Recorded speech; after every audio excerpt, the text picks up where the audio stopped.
ఈరోజు కాంగ్రెస్ పార్టీ ఆధ్వర్యంలో ఎమ్మెల్యే గారి ఇల్లు ముట్టడి చేయడానికి వెళ్తుంటే ఎక్కడికక్కడ మరి ఎమ్మెల్యే గారు వాళ్ళ బలంతో పోలీసులను పెట్టి అక్కడికి చేరకుండా అక్కడికక్కడ అరెస్టులు వేయించి భయపడుతున్నాడు వీళ్ళ ఎమ్మెల్యే గారికి ఒకటే సమాధానం అడుగుతున్నా నేను, మీరు ఇలా ఏం చేసిరు ఆర్మూర్ కాన్స్టిట్యున్సీకి, మీరు ఏం చేసిరని అడుగుతున్నా.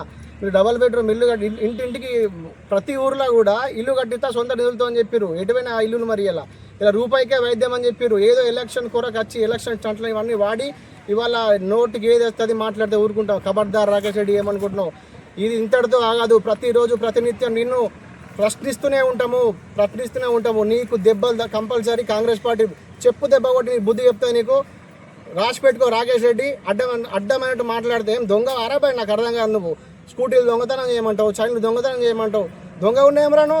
నేను ప్రభుకు ఒక మంచోడు అని చెప్పేసి నీకు ఎమ్మెల్యే గెలిపిద్దే నువ్వు వేసే పనులు ఇవా? స్కూటీలు ఎత్తుకపోమ్మంటావు, చైన్లు గుంజుకపోమ్మంటావు.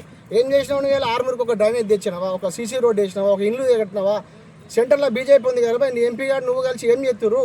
ఇద్దరు కలిసి రండి కదా. మరి డెవలప్మెంట్ ఏం చేసినావు? ఆర్మూర్లో నువ్వు చేసిన డెవలప్మెంట్ యూపీ అని మేము అడుగుతున్నాం. ఇలా అందుకే ఇలా నీళ్లు ముట్టడి చేయడానికి తయారున్నాం. పోలీసులు ఎంతమంది పోలీసులు అడ్డుకున్నా కూడా బరాబర్ ఇలా నీ ఇంటికి వస్తాం. నిన్ను అడ్డుకునే నిన్ను ప్రశ్నించుడే ఎక్కడికక్కడ నువ్వు ఏడ కనబడితే కొడుకు ఆడ నిన్ను అడ్డుకునే ప్రయత్నం కంపల్సరీ చేస్తాం.